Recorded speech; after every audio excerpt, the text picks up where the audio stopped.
will not rest until we have delivered the strong, safe, and prosperous America that our children deserve and that you deserve. Welcome to WatchMojo, and today we're breaking down the unprecedented tariffs proposed by President-elect Trump and what that means for your wallet. If the U.S. puts 60% tariffs on goods from China, who pays for that ultimately?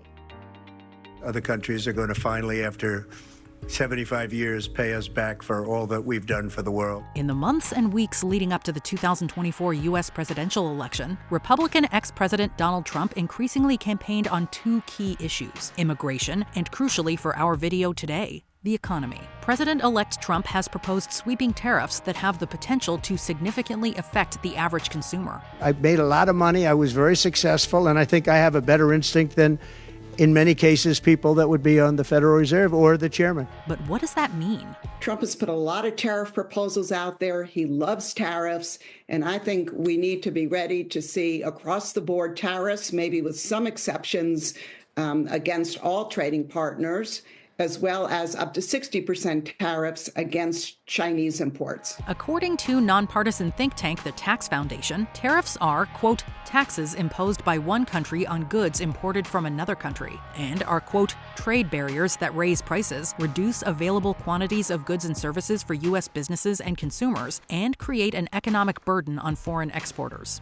Maybe he starts with 30 and he says if we're within 3 months, if we don't have a deal or we don't see a change in our trade deficit with China, then we go to 60. Trump's vision for tariffs, as described by the BBC's Ben Chu, is to, quote, grow the U.S. economy, protect jobs, and raise tax revenue, solidly in line with his America First platform. As Chu succinctly defines it, a tariff, quote, is a straightforward tax paid by domestic U.S. firms to the U.S. government. In other words, quote, the charge is physically paid by the domestic company that imports the goods, not the foreign company that exports them. For context, President Biden decided to largely leave tariffs unchanged from the president-elect's first term, and based on her statements on the campaign trail, it seems likely that Vice President Kamala Harris would have, for the most part, pressed forward in this direction had her 2024 presidential bid been a success. A politicized central bank is generally associated with higher rates of inflation, and it ends up hurting the U.S. and it actually ends up benefiting the rest of the world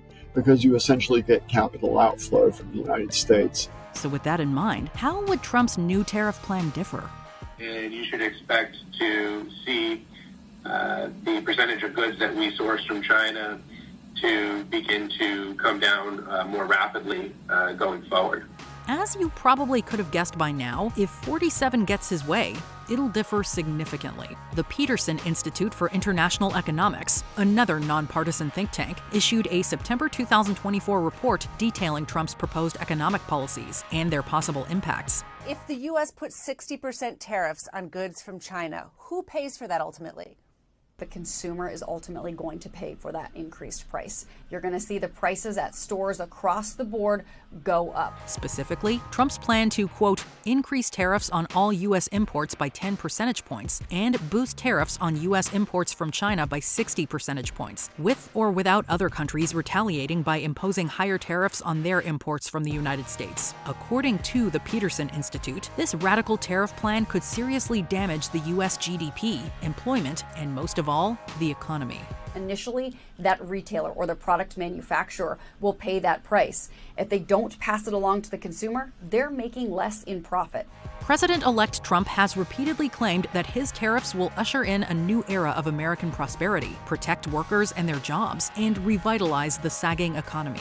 The more likely it is that the company will come into the United States and build a factory in the United States so it doesn't have to pay the tariff. In a speech given at the end of September 2024, Trump claimed that under his second presidency, quote, American workers will no longer be worried about losing their jobs to foreign nations. Instead, foreign nations will be worried about losing their jobs to America. Ironically, this would not promote a revitalization of the industrial sector. Those sorts of things will raise the prices of all kinds of industrial inputs. And so that will make it harder to produce industrial products in the United States. However, research conducted during Trump's first term, quote, found no substantial positive effects on overall employment in U.S. industrial sectors that were protected, according to the BBC. Said Mary Lovely, a senior fellow at the aforementioned Peterson Institute, quote, if higher taxes are placed on these imports from China, their production will move to other less developed countries. The impact on different levels of household income is pretty dramatic. And, these kinds of taxes, tariff taxes, are extraordinarily regressive and hurt lowest income families the most. Perhaps even more worryingly, a report published by the National Retail Federation indicates the possible consequences of Trump's tariffs on the consumer, and they're definitely cause for concern. The issue is, can we trade enough and have good relations with other countries and build more in America so as not to be as dependent on China? As reported by CNBC's Annie Nova and Rebecca Picciotto, quote, the cost of clothing could rise between 12.5 and 20.6%, which, for example, would raise the price of men's jeans from $80 to as high as nearly $100. The same report found that price spikes would be most pronounced on toys, somewhere between 36.3% and 55.8%. That's the modern and the long-term history of tariffs, is that they nick growth, they raise inflation, and they raise consumer prices. It's part of that inflation channel. Economist Mark Zandi has warned that the resultant, quote, massive tax increase on American families as they pay more for all imports will cut into their purchasing power and thus weigh heavily on their spending and the overall economy. But remember, a lot of what we sent overseas, we didn't really feel that we wanted America to make anymore. Think steel, think chemicals, the pollution, the toxicity went with that. Trump has been quoted as saying that, quote, to me, the most beautiful word in the dictionary is tariff. Biden took a more targeted tariff approach. He raised selective tariffs against China. So let's see if some Trump advisors can convince the incoming president that across-the-board tariff is not in your interest. However, according to conservative issue advocacy group the American Action Forum, the negative effects of his proposed tariffs could be wide-ranging and lead to retaliation from U.S. trade partners. AAF data analyst Jacob Jensen broke this down, saying, quote, if all countries were to respond with a 10% tariff on goods imported from the United States, retaliatory tariff values could reach $200 billion. This would have an immediate and potentially devastating effect on the U.S. economy and would inflate the costs passed down to the average American. Jensen further reported that these retaliatory tariffs from countries such as Canada, Mexico, and Germany could cause the average household income to drop by up to 6%. I think when he proposed eliminating the income tax and just having tariffs, there was sort of like an oh my gosh moment for everyone. I mean, we've seen this with Trump before, right? He throws out this really bold idea, but then by the time it actually starts getting implemented, by the time he's talked with more people about it, you see it kind of transform. Perhaps the buzziest question on everyone's mind is how Trump's proposed economic policies will affect the United States' already tense relationship with China. Could fears of a slowly escalating trade war come to pass? Lester, there's a real divide among economists and executives about this. Like, take Steve Madden, for example, the CEO on the earnings call this week. He said he's been building up production in Vietnam, Cambodia, Brazil, Mexico as an alternative to China. The U.S. is not on his list. The president-elect has promised to impose massive tariffs of up to 60% on all Chinese imported goods, which is cause for deep concern in Beijing amidst a weakened Chinese economy. A lot of the growth in China in recent years has been from the sale of properties, and local governments have sold land around the cities and in the countryside to property developers.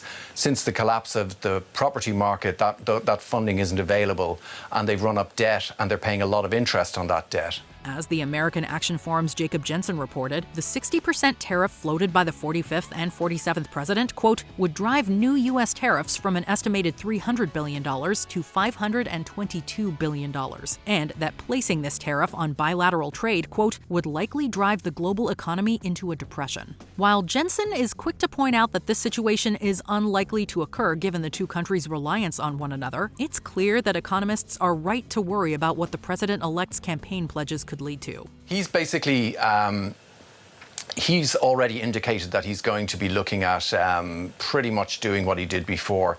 He said that people are talking about free trade. He said, but there hasn't been free trade for decades. He said that China has been able to take advantage of various subsidies, various low production costs, and all these kind of things pretty much at the expense of American workers. Before we continue, be sure to subscribe to our channel and ring the bell to get notified about our latest videos. You have the option to be notified for occasional videos or all of them. If you're on your phone, make sure you go into your settings and switch on notifications.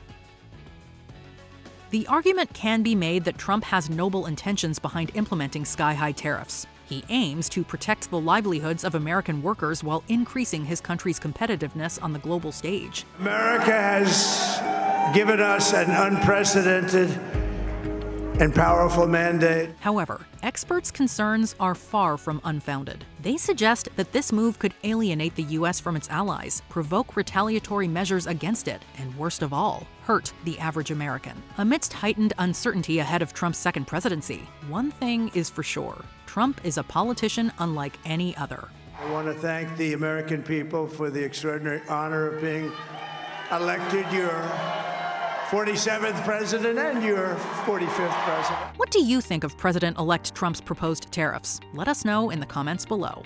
Did you enjoy this video? Check out these other clips from WatchMojo, and be sure to subscribe and ring the bell to be notified about our latest videos.